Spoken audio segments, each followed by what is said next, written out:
Greetings, I'm the one called Horror Show and welcome to VG Therapy, the channel where I talk about games. Back in the day, my brother and I used to get the Xbox magazines that had the demo discs.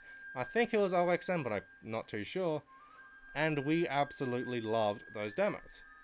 And we spent so much time playing them, and a lot of the games we never actually ended up buying. A few of them we did, but a lot of them we didn't because we felt satisfied from just playing the demos. And on those demo discs were also trailers. And there was one trailer in particular that caught my eye and my brother's eye. And that was the trailer for Red Ninja End of Honor. A game that we never ended up buying back in the day, but we were still fascinated by it because it looked really cool. And I've been meaning to play it for some time, but I've just never gotten around to it because the hyper-violence that this game had is no longer attracting to me because I'm no longer 9 years old. The game was made for the PS2 and Xbox back in 2005 by Trangi Studios. Finding out anything about this game is nearly impossible, as looking through online I kept finding nothing.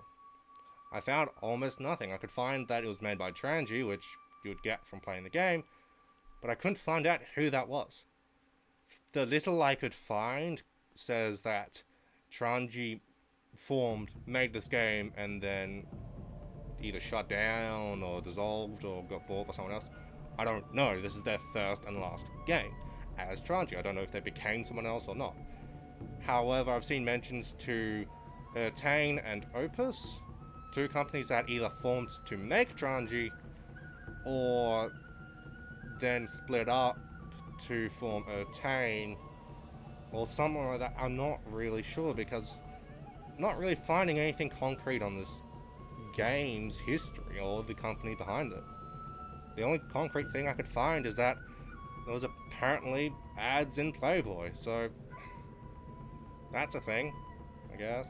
Playing the game makes things a lot clearer than the history of its devs. The game is set in the 16th century where a shogun and a samurai find out that a Gatling gun is really good against dudes with swords, but the shogun thinks that them having that makes things unfair, so they should get rid of it. Drama and violence ensues, and a young girl named Kurenai is left as the last living member of her family and swears revenge using the very weapon that almost killed her, a Tetsujin. A weapon that upon looking up and mainly finding pages that link to Red Ninja related stuff makes me not too sure on how real it is. I figured they took some liberties with it because of how fantastical the way you use it is, but I'm not even sure it exists.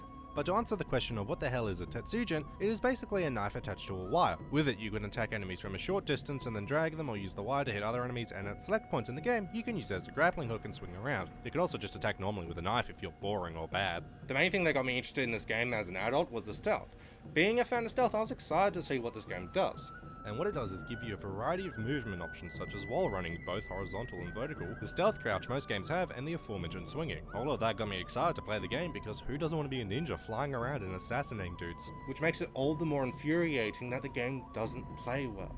One of the major problems is that you automatically start running after a second, and to avoid doing that you have to start moving and then hold the crouch button, and that allows you to jog. The problem is that you often end up trying to crouch and you end up running because you press the crouch button a little bit too late. Another thing is that Kurenai is very hard to control and it's hard to point yourself in the right direction, and slight movements are a no-go. Like wall running never works as well as it should because it expects you to point and jump in a certain way that is damn near impossible. And talking about jumping, there's a delay on the jump. When you press the jump button, there's about half a second to a full second of delay. In a game that wants platforming and stealth and has instant death pits, you'd want all of this to be good. There was one section early on where you have to jump over a pit by wall running, but because jumping doesn't work like it should, I died so many times by just running head first into the pit because I was instinctively trying to platform with decent controls. And later on there's a room which is basically a platforming challenge room, and it would have been extremely fun if the controls were functional, but since they're not, you spend so much time in that room, and most of the time is on the floor running back to the start of the room. The problems with the controls makes this game feel rather unfinished.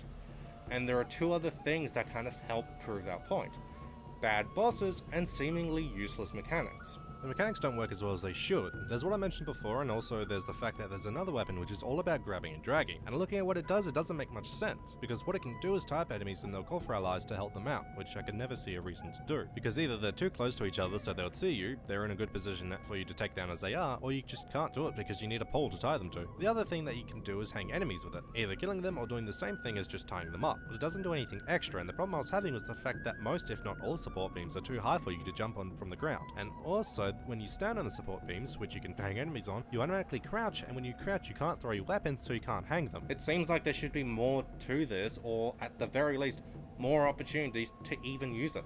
Which is kind of like the other mechanic that I feel needed more work, which is the grading system. The game is broken up into 6 chapters and you get a grade based on how you did. The problem is that the chapters are too long for me to want to repeat the levels if I mess up at the end, and also there's no way to repeat the chapters by themselves unless you make multiple saves. But also, they don't do anything. There's nothing to unlock, so you don't have any incentive to go back and do better. And speaking of doing better, there are 6 bosses. The first 2 are not terrible, so yeah, not much to say. But the rest go from not fun to bad. The first of them is horrendous, because in the fight you have to attack certain parts of the boss to get 3 keys off them to save your friend who is dying of poison, and sure, yeah, whatever, that's fine. But when that's done, a snake appears, and then the real boss fight starts. The problem is that the entire time your friend is dying, and that gives this fight a time limit, so you need to go through both phases and then interact with an object before your friend dies. But the time limit is way too strict. It's not a case of getting good, it's a case of hoping that the boss doesn't do the attack that takes up time and finagling around to make them not jump around and waste time. The next boss is not terrible, but it is kinda tedious. You need to attack a little bit, then wait until he's ready, and then hang him, and then repeat. The damage being done between hanging is negligible and just drags the fight out.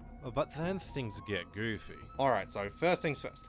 This game has been a sexy ninja romp through a story about the development and advancement of firearms.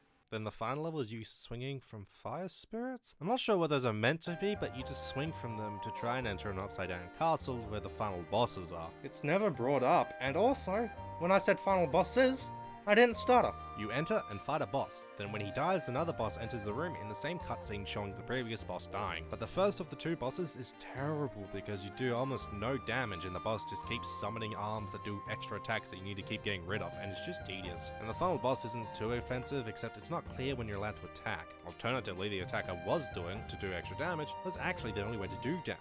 And the reason why I don't know which one it would probably be because the attack that does extra damage, and is also how you do ranged stealth kills, is a pain to pull off. And you only know you did it right because they take more damage. It looks exactly like your regular attack and requires you to do a regular attack, but then just attack again before it hits, and it's harder to do than it should. So I wasn't sure if I was messing up or if I was just doing it at the wrong time. And that's the name of the game. It's harder than it should be because of how unfinished this game feels. And it's a shame because this game, what it asks you to do and what it tells you this game has are all things that I think are good ideas and all things I want to do. I want to be able to use these mechanics well, but this game is just not going to let me to do that because it's unfinished. Or at least it feels that way. And it also feels like if this was on PC, this would be a non-issue because fans would have fixed it by now.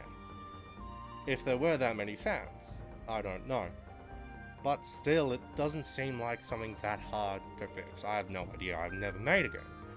But yeah, it's just slight things wrong with the game. And so because of that, I have no idea what to give this game as a score, because a 2, I feel it's too generous because it doesn't really execute anything well. But I feel a 1 is too harsh because it doesn't do anything that offensive. But at the end of the day, I am going to give it a score, and I feel a 2 is more appropriate because there's a lot here, it's just not done that well. And with that, I've been Horror Show, and this was VG Therapy.